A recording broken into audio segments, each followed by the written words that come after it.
KHELCOM audiovisuel international seen télévision bi ñu toppal njàngalem sëriñ bi te di ko gëstu kon nag abonné wul te activé cloche bi ngir lépp lu ñu dugal nga bokk ci ñi koy njëkk a jot.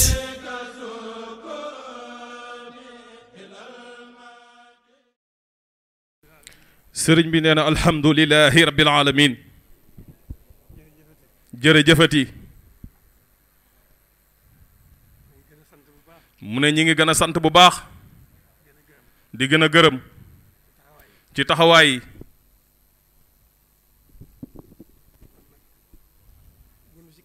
mu ne kon nag bu ñu ci kenn mag mu ne nii rekk la mu ne na jublu gi di genn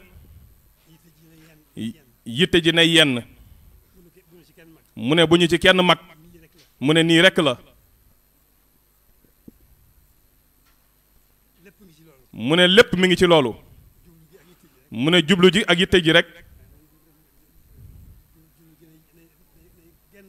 mu ne jublu gi nay genn jublu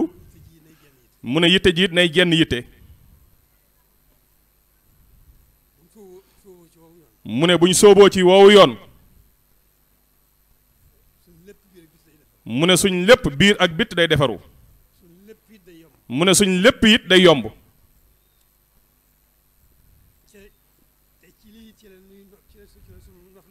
mu ne ca lii ñu nekk ci la suñ noflaay ji nekk mu ne suñu ci la suñ noflaay nekk mu ne te dara jiguñu tey ëllëg lu dul sóobu ci wii yoon rek noonu rek la demee jërë ngeen jëf mu ne ñi ngi ñaan ngatanuk sëriñ bi rek ak wommatam ci ngëneelam ci mbaaxam ci darajaam ñoo ngi ñaan loolu rek di sant ñëpp mu ne loolu itam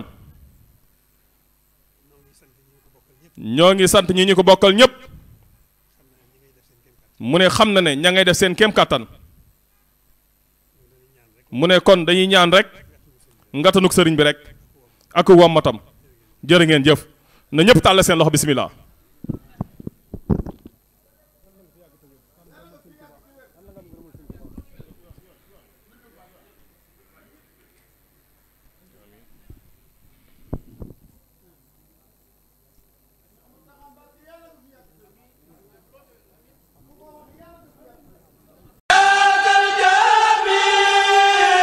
KHELCOM audiovisuel international seen télévision bi ñu toppal njàngalem sëriñ bi te di ko gëstu kon nag abonné wul te activé cloche bi ngir lépp lu ñu dugal nga bokk ci ñi koy njëkk a jot.